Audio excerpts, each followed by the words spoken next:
Magandang hapon po, ito ang resulta ng 2 PM draw ngayong Monday, May 29, 2023. Para sa 2D Lotto, 9, 8 in exact order.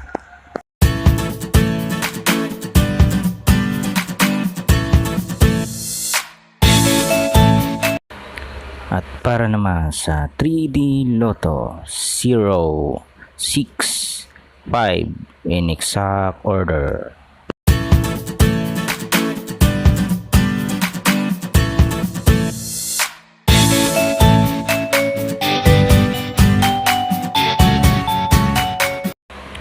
Heto naman po ang mga estimated jackpot price sa mga susunod na Lotto draw.